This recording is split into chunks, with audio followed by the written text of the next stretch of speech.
주의 말씀 내 발의 등이요 내 길의 빛이니라. 아멘.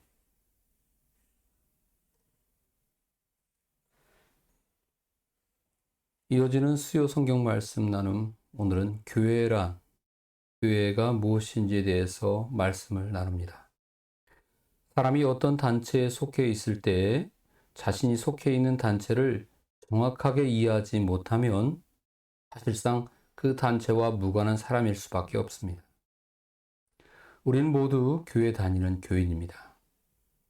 따라서 교회가 무엇인지 이해하는 것이 대단히 중요합니다. 많은 그리스도인들이 교회를 바르게 이해하지 못함으로 신앙의 첫 단추를 잘못 꿰거나 교회의 본질과는 거리가 먼 생각과 행위들로 상처를 입고 믿음 생활에서 돌아서기도 합니다. 교회는 예수 그리스도를 바라보면 단순하면서도 정확한 이해가 되지만 거기에 관계된 사람들을 보면 그 면면이 다 다양해서 매우 복잡하고 혼란스러울 수 있습니다. 그만큼 사람들은 교회에 대해 비본질적이고 다양한 생각과 해석을 갖고 있습니다. 교회에 대한 바른 이해로 더 이상 오해와 왜곡이 없이 건강하게 신앙생활하길 바랍니다. 성경은 교회를 이렇게 설명합니다. 교회는 건물이 아닙니다. 하나님의 뜻을 따라 그리스도 예수의 사도로 부르심을 받은 바울과 형제 소스데네는 고린도에 있는 하나님의 교회, 곧 그리스도 예수 안에서 거룩하여지고 성도라 부르심을 받은 자들과 또 각 처에서 우리의 주, 곧 그들과 우리의 주 되신 예수 그리스도의 이름을 부르는 모든 자들에게 하나님, 우리 아버지와 주 예수 그리스도로부터 은혜와 평강이 있기를 원하노라.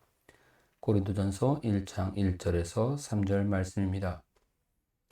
색깔별로 밑줄을 쳤습니다만 이 성경 말씀 본문을 통해서 성경은 교회가 어떤 건물이 아니라 교회는 하나님이 주인 되시는 교회인데 이 교회가 바로 사람들이라고 말하고 있습니다.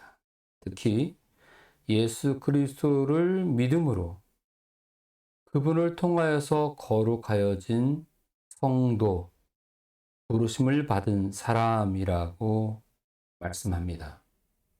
또 예수 그리스도가 구주라고 고백하고 그 이름을 부르는 모든 자들이 바로 하나님의 교회라고 설명하고 있습니다. 그렇습니다. 교회는 건물이 아닙니다. 교회와 교회당을 우리는 착각하지 말아야 합니다. 유로 말하면 이렇습니다. 교회는 가정과 같습니다. 우리가 집 또는 가정을 서로 비슷한 단어로 볼 수도 있지만 사실 집은 건물이죠. 그리고 그 집에 가족들이 모여 살 때에 그 집은 가족과 유사한 뜻을 품게 됩니다. 그러나 엄밀히 말하면 집은 건물에 중점을 둔 단어이고 가정은 그 안에 머물고 있는 사람들, 가족에 중점을 둔 단어입니다. 교회도 그렇습니다. 앞서 함께 읽은 성경 말씀에 교회가 건물이 아니라 사람이라고 말씀했던 것을 우린 기억합니다. 예수님 이 땅에 오셔서 어떤 건물도 또 어떤 제도도 세우거나 만들지 않으셨습니다. 우리가 어느 교회를 다닌다 그러면은 교회당 건물 그 공간에 들어가서 출석하는 것을 교회 다닌다라고 말합니다. 더 엄밀히 말하면은 그 교회 공동체, 그 교회 성도들의 모임에 함께 연합하는 것이 교회 생활, 신앙 생활의 일부라고 말할 수 있죠. 우리는 교회당과 교회라고 하는 것이 동일한 언어가 아니라는 것을 먼저 분명하게 이해해야 합니다. 물론 교회가 건물이 있음으로 인해서 우리가 어떤 교회다라고 하는 것을 분명히 알 수는 있습니다. 그러나 교회가 요즘 사람들 말로 교회가 타락했어. 교회가 더 심해. 이렇게 말하는 것은 절대 교회 건물을 의미하는 것이 아니죠. 또 교회 제도를 말하는 것도 아닙니다. 그것은 교회인 우리 자신, 성도의 모임, 그리스도인들이 부패했다, 타락했다라고 하는 의미가 되겠습니다. 그러니까 교회된 우리는 또 그리스도인들은 좀 더 교회다운 교회로서 교회인 우리 자신을 어떤 모습으로 가꾸어 가야 할지, 만들어 가야 될지를 고민해 봐야 합니다. 교회는 하나님의 교회라고 했습니다. 교회의 주인은 오직 하나님이십니다. 하나님이 허락하여서 만들어진 것이 교회입니다. 하나님 허락 없이 만들어진 것은 교회가 아닙니다. 성경 말씀 읽어보겠습니다. 또 만물을 그의 발 아래 복종하게 하시고 그를 만물 위에 교회 머리로 삼으셨느니라.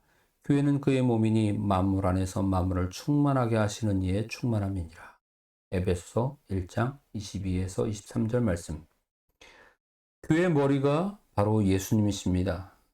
교회의 머리가 된다는 것은 인체에 비유한 말이죠. 우리가 모든 생각과 판단과 행동에 이르기까지 각 지체를 움직일 수 있는 컨트롤 타워가 바로 우리의 머리입니다. 교회는 바로 예수님께서 주인 되어져서 예수님이 주관하셔야 진짜 교회입니다. 어떤 특정한 사람의 입김, 목사의 말, 또 어떤 교회 안에 좀 세력을 만든 그런 단체, 그 모임, 그것이 주인 행세를 한다고 하면 그건 교회가 아닙니다. 어찌되었든지 간에 사람이 주인이 되어진 교회, 그것은 절대로 건강한 교회라고 할 수도 없고 또 본질적으로 교회라고 할 수도 없습니다. 교회는 오직 하나님의 교회여야 합니다. 교회는 성도라 부르심을 받은 자들입니다. 성도는 거룩할 성 무리 도자, 하나님의 거룩함을 따르는 무리, 그 사람이란 뜻입니다. 예수님이 열어놓은 구원의 문을 통과해서 그분을 따라 하나님 나라를 순례하는 사람들이 바로 성도입니다. 성도는 이 주님의 거룩함을 닮아 살도록 부름받은 존재들입니다. 다 성도가 아니라 누구에나 성도 될 수 있는 기회는 있지만 이미 주님을 닮아 살도록 다짐하고 결단한 바로 그 사람이 성도인 거죠. 교회 모임, 그리고 교회로 살겠다라고 하는 개개인이 바로 성도라고 할 수 있습니다. 성경 말씀 베드로전서 1장 15절 16절 말씀 읽어봅시다. 오직 너희를 부르신 거룩한 이처럼 너희도 모든 행실에 거룩한 자가 되라. 기록되었으되 내가 거룩하니 너희도 거룩할지어다 하셨느니라. 아멘. 교회는 또 예수의 이름을 주님, 주인님으로 부르는 모든 자들이 교회입니다. 예수 그리스도를 주님으로 고백하는 사람이라고 한다면 그 자신이 바로 교회입니다. 교회는 베드로의 신앙 고백에 세워져야 교회입니다. 예수님께서 제자들에게 어느 날 말씀하셨습니다. 사람들이 나를 누구라고 하느냐? 사람들이 예수님을 엘리야 선지자라고 합니다. 선생님이라고 합니다. 예수님은 근데 다른 사람들의 대답에 사실은 관심이 없습니다. 그러면 너희는 나를 믿고 따르는 너희는 나를 누구라고 하느냐? 제자 한 사람 한 사람의 고백을 듣기 원하셨습니다. 이때 시몬 베드로가 대답합니다. 주님은 그리스도십니다. 기름 부음 받은 메시아이십니다. 살아계신 하나님의 아들, 곧 당신도 하나님이십니다. 라고 고백했다는 거죠. 그러니까 예수님께서 바요나 시몬아, 시몬 네가 참 복이 있다. 시몬 네가 말을 했지만 그 고백을 하게 한 이는 하늘에 계신 하나님이시다. 성령이 너의 입술에 지혜를 주셔서 그 고백을 하게 하셨다라고 예수님께서 말씀하셨죠. 그리고 거기서 끝난 것이 아니라 베드로, 네 이름이 반석이란 뜻을 갖고 있듯이 네가 말한 이 고백을 반석으로 삼아 그 위에 내 교회를 세울 것이다. 그렇게 세워진 교회는 어떤 흑암의 권세, 악한 영들이 절대로 무너뜨리지 못할 것이다. 라고 예수님께서 말씀하셨습니다. 그리고 보너스로 말씀하시기를 베드로야, 내가 천국의 열쇠를 내게 줄 테니 이 열쇠는 하늘과 땅에 어떤 것이든 매려고 하면 맬 수 있고 풀려고 하면 풀 수 있는 그런 능력을 가진 열쇠다라고 하면서 베드로에게 복을 내리셨습니다. 이 베드로가 받은 이 축복이 바로 교회가 받은 축복입니다. 왜냐하면 이 복을 받게 된 연유는 베드로의 주는 그리스도시요 살아계신 하나님의 아들이십니다 라고 하는 고백 위에 세워진 교회를 향한 주님의 약속이기 때문입니다. 그러기에 교회는 반드시 예수님이 주인이십니다. 예수님이 나를 이끄시는 인도자십니다. 라고 하는 그 고백을 저버려서는 안 됩니다. 이 땅의 모든 교회는 이렇게 세워진 거예요. 그래서 교회의 지역별로 다 다르게 떨어져 있고 흩어져 있고 이름도 다르고 다양한 그런 형식의 교회들이 존재하여도 이 땅의 모든 교회는 다 동일한 주님을 바라보고 주님을 따라 믿음 생활하는 교회인 겁니다. 교회가 앞서 건물이 아니라고 말했죠. 성도의 모임이라고 했습니다. 성도의 모임, 또 성도 한 개인의 삶은 부름과 세움, 보냄이라고 하는 은혜의 사이클을 순환하면서 살아가기 마련입니다.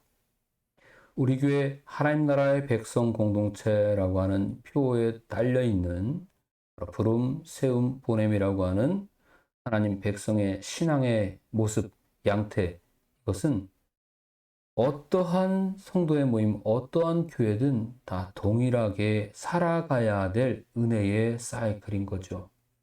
우린 모두가 부름받았습니다. 그리고 성도의 모임 통하여서 말씀으로 세워집니다. 세움받은 사람은 자신들끼리 희희낙락하고 즐기는 것, 그냥 은혜롭게 그 안에서만 머무는 것이 아니라 하나님의 뜻이 원하시는 그런 곳을 향하여 어떤 대상을 향하여 사명을 갖고 보내지는 것, 이것이 바로 성도의 삶인 것이죠. 그러니까 우리는 교회당 안에서의 모임, 그 모임만으로 신앙생활을 다 했다고 생각해서는 안 됩니다. 우리는 교회당이라고 하는 건물에 모이기도 하지만 우리 개개인이 건물을 뛰어넘는 성도의 모임으로서의 교회, 그리고 자신이 부름받은 자로서의 교회로 살아가야 하기 때문에 교회당 밖의 삶도 역시 마찬가지로 교회로 살아야 합니다. 가정에서도 교회가 되어야 되고 말씀으로 세우고 또 가족들 모두가 또 세상 속에 또 다른 사명의 자리를 향하여서 보내져야 하는 거죠. 이 땅의 모든 교회가 다 그렇게 주님의 교회로서의 사명을 갖고 살아갑니다. 특히 베드로의 신앙 고백을 자기의 고백으로 삼고 살아야 합니다. 예수님이 제자들 한 사람 한 사람의 고백을 듣기 원하셔서 너희는 나를 뭐라고 하냐고 말씀하고 물으셨듯이 우리에게 우리의 입을 열어서 직접 듣고 싶으신 고백들이 있습니다. 그것은 바로 주님은 암흑의 나의 주님이십니다. 라는 고백인 것. 내가 교회로, 우리 모임이 교회로 살아가기 위해서는 이 신앙 고백을 반석, 토대로 해서 세워줘야 합니다. 자기의 고백을 잊지 않고 주님을 따라 사는 삶을 실천하는 자들의 모임, 그것이 바로 교회입니다. 명심하십시오. 교회 주인은 바로 하나님이십니다. 목사도 아닙니다. 또 헌금 많이 하는 사람도 아닙니다. 말 잘하고 언변 수려하고 사람들 많이 인기를 영합해서 모으는 그런 사람도 아닙니다. 오직 교회 주인은 하나님이십니다. 기독교가 공인하는 교회의 네 가지 특성이 있습니다. 기독교는 통일성, 거룩성, 보편성, 사도성을 교회의 특성으로 공인했습니다. 381년 니케아라고 하는 곳, 니케아 콘스탄티노플에서 교회가 공동의 신앙 고백을 선언했습니다.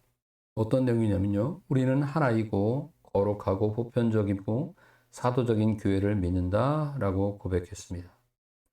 오늘도 유효한 이 고백 속에서 교회된 우리가 교회로서 우리 모임을 또 우리 자신을 어떤 모습으로 가꾸어야 하는지 그 해답을 바로 말씀에서 찾아볼 수가 있습니다. 성경 말씀 함께 읽어보겠습니다. 평안에 매는 줄로 성령의 하나 되게 하신 것을 힘써 지키라. 몸이 하나이요 성령이 하나이니 이와 같이 너희도 부르심의 한 소망 안에서 부르심을 입었느니라.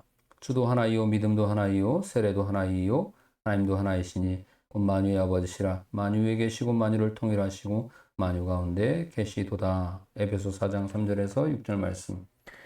교회가 하나여야 하는 이유는 바로 주님이 하나이기 때문입니다. 우리가 믿고 예배하는 대상은 한 분이십니다. 그러니까 어떤 교회든지 간에 서로 다른 장소에서 예배한다 할지라도 또 어떤 다른 그런 순서들과 프로그램들을 진행한다 할지라도 그 모든 지향점은 바로 우리가 고백하는 주님에게 향해 있기 때문에 모든 교회는 하나다라고 그렇게 말씀을 드릴 수 있습니다. 하나의 교회라고 해서 꼭 다른 데서가 아니라 오직 함께 모여서 딱 하나만 존재한다는 뜻이 아니라는 거죠. 그러기에 우리가 동일한 하나님을 믿고 사랑하고 예배하고 섬기고 있다고 한다면 교회들끼리 서로 등지고 적대하면 안 됩니다. 같은 지역에 있는 교회들끼리도 서로가 그리스도 예수 안에서 한 지체되어진 형제로 여기고서 존중하고 협력하여 선을 이뤄야 하나님이 기뻐하시고 그 지역에서도 마찬가지로 존중받고 또 인정받을 수 있는 거지. 교회들끼리 서로 경쟁처럼 여기고 서로 적대하면은 하나님의 이름 망령될 것 하고 정말 덕이 안 되는 겁니다. 기독교 역사 속에 여러 종파와 교파가 존재합니다. 로마 가톨릭이나 그리스 정교회, 러시아 동방 정교회, 영국 성동회, 개신교 이런 것들이 다양한 이름으로 종파로 불려지고 있지만 실상은 모두 동일하신 하나님을 경외하고 믿는 성경이라고 하는 바이블 그 동일한 척도를 가지고 그 기준으로 하나님 말씀을 삼아서 예배하는 그런 기독교라고 말할 수 있습니다. 물론 서로 상이하지만 각자의 그 분파를 우리가 인정하는 태도가 필요합니다. 이렇게 나뉘어진 그런 그 분파, 이것이 때로는 서로가 갖고 있는 다양함 때문에 혼란과 또 오해를 야기할 수도 있습니다. 그러나 우리가 이런 서로 상이한 경험이지만 서로 다른 것들을 존중하고 또 들어줌으로 인해서 보다 자세하게 우리가 고백하는 아버지 하나님, 한 아버지를 잘 설명할 수 있습니다. 예를 들면 이제 사복음서 같은 경우죠. 마태, 마가, 누가, 요한 사복음서 같은 경우에는 다 동일하게 예수 그리스도의 공생애를 조명하고 있습니다.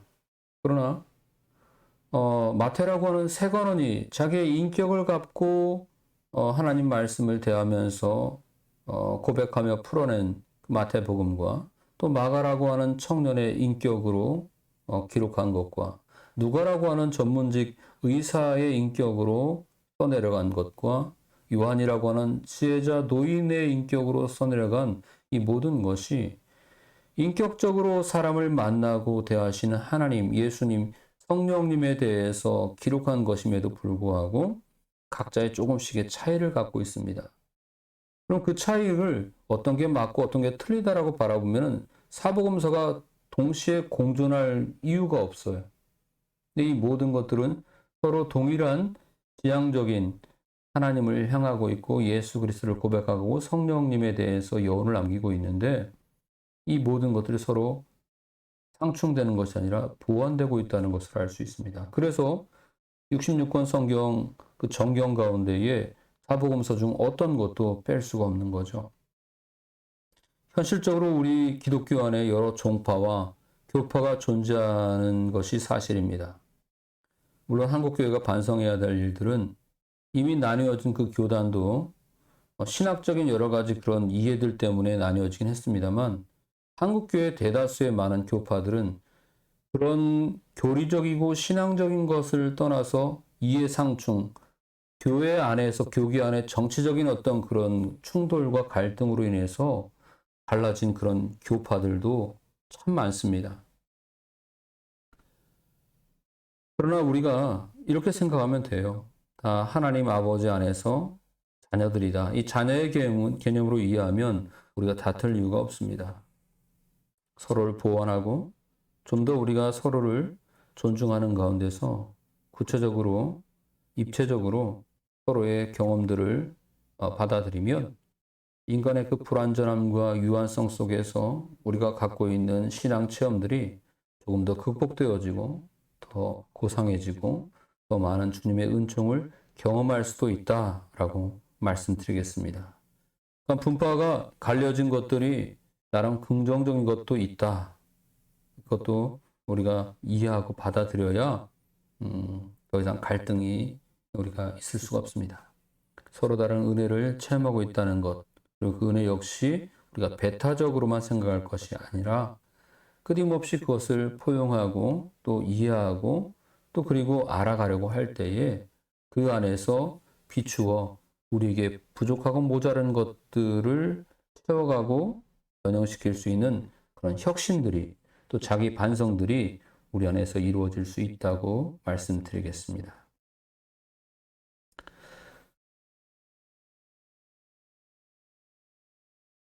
꼭 제가 강조해서 말씀드릴 한 가지는 이단과 타종교는 별개의 문제라는 거예요. 기독교가 아닌 것들은 별개의 문제입니다. 그러나 기독교 안에서 우리는 하나의 교회라고 하는 것을 이미 기독교 초기에 우리가 고백한 가운데서 지금까지 내려져 왔다. 그러니까 교회 분열은 죄악이고 교회 일치야말로 하나님의 뜻이고 이것은 각 교단과 교파가 만들어 온 교리를 뛰어넘어 지향해야 될 하나님이 바라시는 말씀의 진리란 사실을 꼭 우리가 중심으로 붙잡아야 됩니다. 기독교가 공인하는 성 두 번째는 거룩성입니다. 거룩한 교회. 성경 말씀 로마에 있어 하나님의 사랑하심을 입고 성도라 부르심을 입은 모든 자에게 하나님 우리 아버지와 주 예수 그리스도로 조차 은혜와 평강이 있기를 원하노라. 로마서 1장 7절 말씀. 교회가 거룩한 이유가 있죠. 바로 죄인인 우리가 하나님의 은총으로 거룩이라는 것을 인정받았기 때문입니다. 교회 주인은 머리가 되시는 주님이기 때문에 거룩합니다. 다시 설명해 보면요.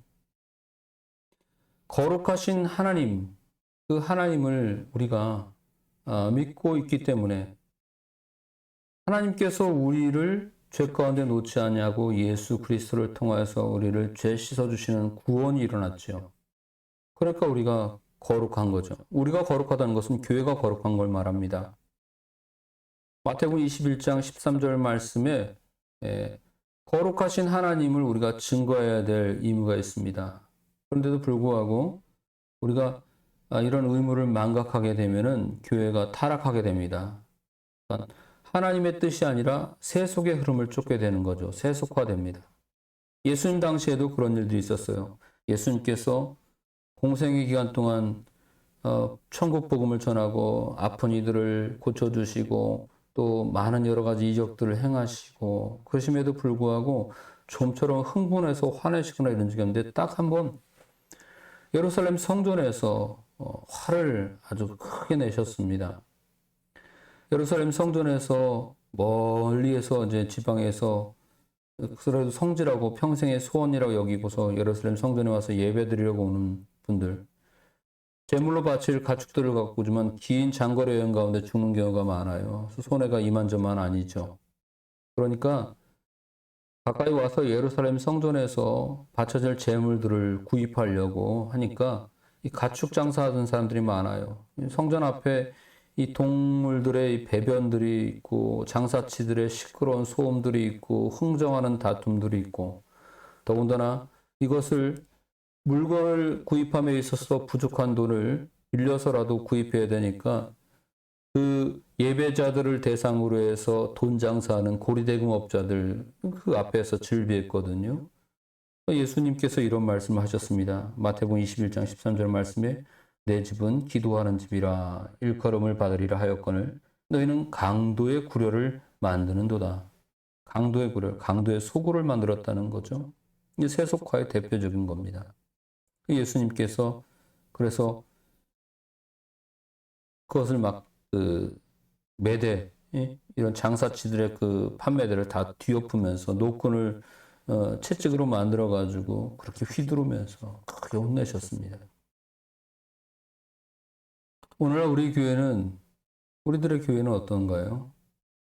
교회 안에서 하나님의 말씀과 법이 통하기보다는 세상 법, 상식을 오히려 못 미치는 도리를 저버리는 헌법들이 교회 안에서 또 교회가 세상을 향하여서 오히려 그렇게 손가락질 당하면서 버리고 있지는 않습니까?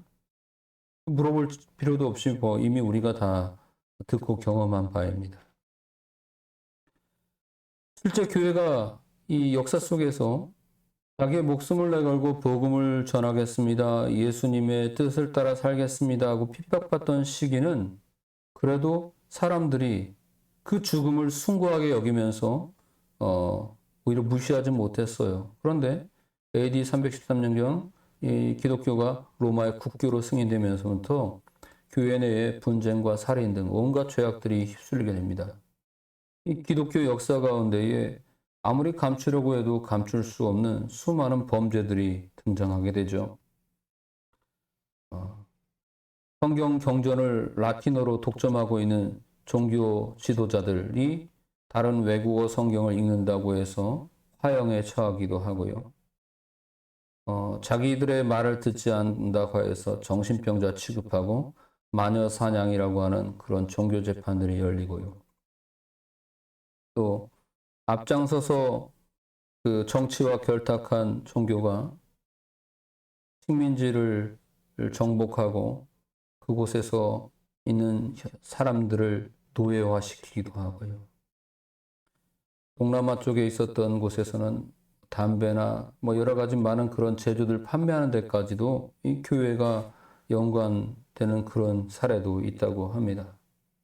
인디언 보호구역을 무력으로 침탈하여서 그곳에 있는 사람들을 괴롭히는 일들, 그 역사 가운데에 타락한 세속적인 교회가 있었다는 사실을 우리는 감출 수 없습니다. 거룩한 교회가 우리에게 주는 교훈이 있습니다. 바로 성령의 거룩하게 하시는 능력을 우리가 끊임없이 간구하면서 겸손하게 구하고 우리가 입어야 될 거룩성을 포기하지 말아야 합니다. 적당히 타협하고 대세와 흐름을 쫓아가는 태도. 원래 사람들은 다 그래. 이 사회는 이런 거야. 이렇게 해야 잘 사는 거야를 우리가 고개 끄덕거리고 수긍하는 순간 교회는 거룩성을 간직할 수 없습니다.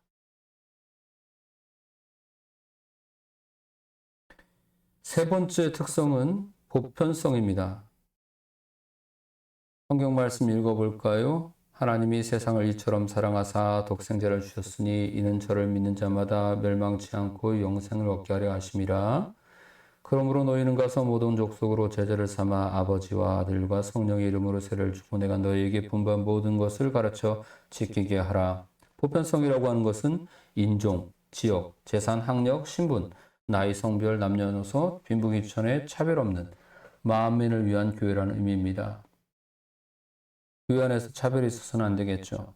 또 세상 속에 있는 차별을 동조해서도 안 됩니다. 보편성이란 것은 말 그대로 사람들이 차별을 갖기 위해서 갖고 있는 모든 기준들을 무너뜨리고 열린 가슴으로 모든 걸 포용할 수 있는 태도가 보편성이라고 말할 수 있습니다.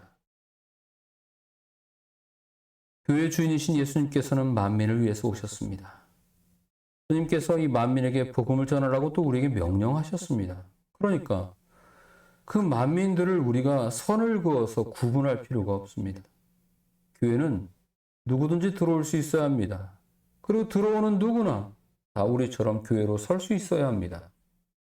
바로 하나님의 구원이 차별 없이 누군가에게나 다 열려있는 보편적인 그런 넓은 사랑의 가슴이기 때문입니다.